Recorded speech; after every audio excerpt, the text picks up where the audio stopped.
What is going on, y'all? Welcome back to Bliggity Black with me, Cintisha. Happy Thursday, and today is the day to celebrate because two queens were born a year apart on the same day, and today is that day. How crazy is that? Of course, the legendary pioneers, our beloved, hint, hint, Toni Morrison and Audre Lorde. Two women that changed the Black narrative forever.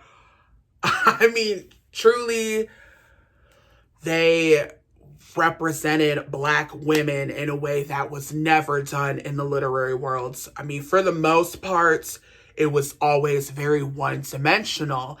And, for Audre Lorde especially, I got to her a little in my late teens, and I was working at a bookstore and I discovered Sister Outsider. And I just remember reading it, and it just touched something so deep inside me. Like, it really struck a chord with me to see this queer Black woman talking about her struggle and how it wasn't a struggle, and how it made her, it didn't define who she was. And she took all of those emotions and all the pain and the anguish that she had experienced in her life and turned it into arts. And, she always said, I am a warrior and my greatest weapon is my poetry. And that is something that's always stuck to me, because most of the things I write are based on my struggle or something I've been through or someone I know has been through. And just to have that, like, yes, you can be queer, you can be Black. Like, I struggled so long with being all these things and dealing with these intersections in my life. Like, I'm queer, I'm Black, I'm a woman, I'm fat, I'm all these things. And realizing that they're beautiful and they make me who I am. But also, it's okay to be upset if someone doesn't respect that. But the best opposition to oppression is self-care and loving yourself. And that is something that always stuck to me. Like, if you know me and you call me and you're like, oh, I broke up with someone or I don't know what to do, I'm like, bitch, the best revenge is living well.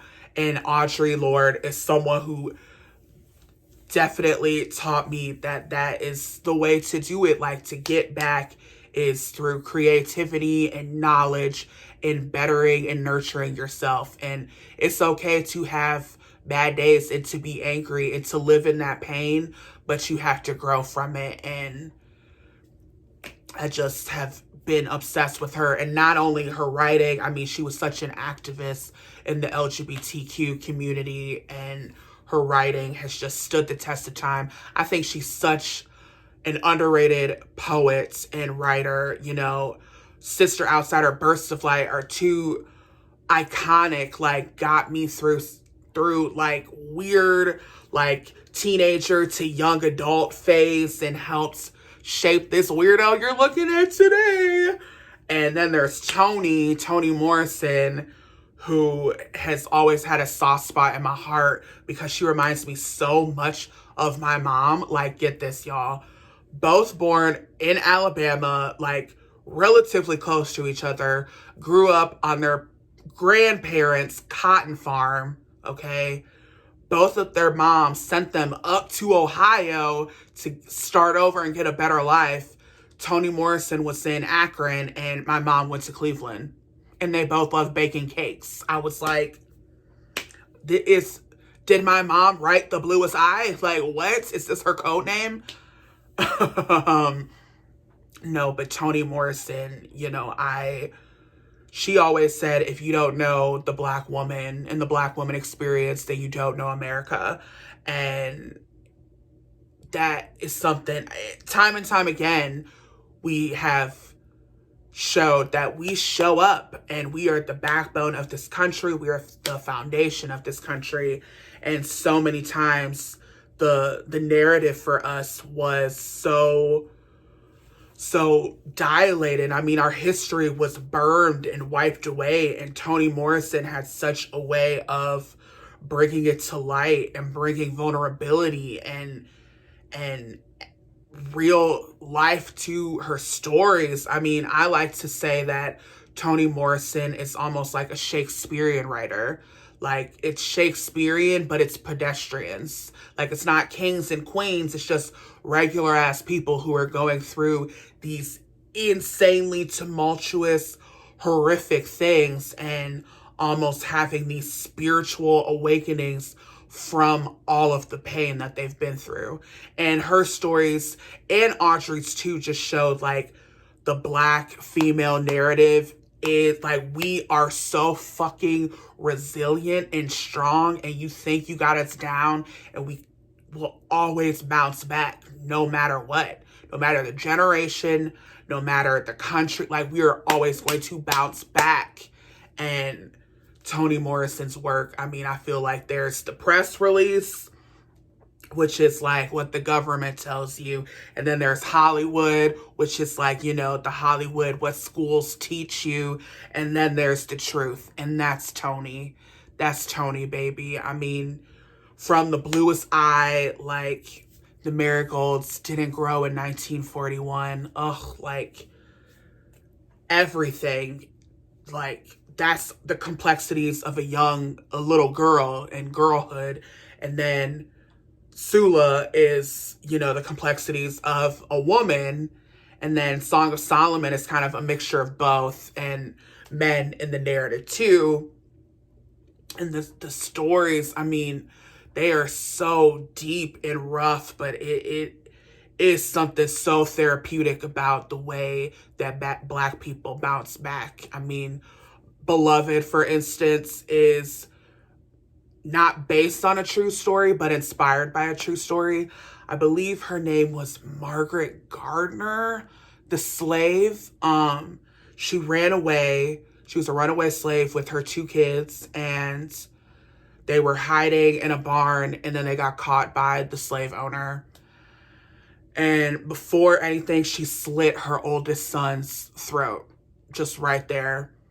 And he still sent her back with her youngest. And then they were on a boat, and she drowned her youngest child. And she killed them because she did not want them to go back to being slaves and living that life. So she killed them. And when she was on trial, they didn't know whether to charge her for murder, or I think it was just like disturbing the peace, or like destruction of property or something. But they didn't want to charge her for murder, because then she would be an adult, a human being, you know, more than anything. She would be a human being, and they would have to share this story. So they didn't. And Toni saw that story while she was editing a book, which also, Toni was an amazing book editor. I mean, I wouldn't know who Angela Davis is without her, first things first. And also, she edited Muhammad Ali's book. Like, she was an amazing editor. But when she was editing, she found this story, and that's when she wrote Beloved. And like I said, she brought such truth and realness to her stories, and they do hurt, but they are so beautiful. It's like back in the slave times, you know, people would say stories about our ancestors flying, because it was just nice to have that story of that hopeful, you know, like, we can make it from this. And her stories, as dark as they may be, and, you know, they're so sad, they also show you, like, there's dark, like, it's always darkest before the dawn. And just 2 incredible queens. Happy heavenly birthday, and thank you for your work. I'm about to watch a documentary. Toni Morrison there's a great documentary on her on Hulu. I believe it's called Toni, The Pieces I Am. It's really good if you are unfamiliar with her work, and you should watch it, read some Audre Lorde, and have a great day. I will see y'all very soon.